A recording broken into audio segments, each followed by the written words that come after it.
I'm not saying you shouldn't edit inside the app. I think a lot of people have learned editing from TikTok Sure. and now Reels, although Reels is a little clunky right now. So I tell my clients, let's just edit outside of the app because Reels is a little glitchy.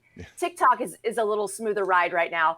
But I would suggest you get an app that's very basic, like Video Shop. It's a very basic app, and it's simply going to allow you to marry separate clips. So if you're going to edit or shoot, I should say, if you're going to shoot a video like we just described, where you do it in different segments instead of one long minute, one take, then you throw all of those into Video Shop, and immediately it's all married together as one video. And then you can go in and trim so that you can get those really tight edits with your sentences like we talked about. Did I answer your question? Yeah, no, I think so. I mean, in one of the biggest challenges, again, for someone that's just getting into video editing, that's never edited a video before, I think that's a really, really sound piece of advice, Virginia. You could start in the app. That's fine. Start getting the app, playing with it. Something like TikTok is pretty comprehensive in what you can do.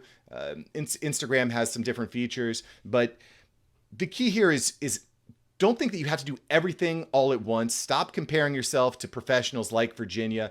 What the best thing to do is start by just doing something and then make your next episode a little bit better. Your next video. Thanks for watching Mark Savant Media. Here we're going to help you create a better content in less time and turn that attention into income. If you love this video, you're going to love these videos here. Click the one. Me and my team specially selected this just for you. Click the link. Check out the video. I'll catch you here next time on Mark Savant Media.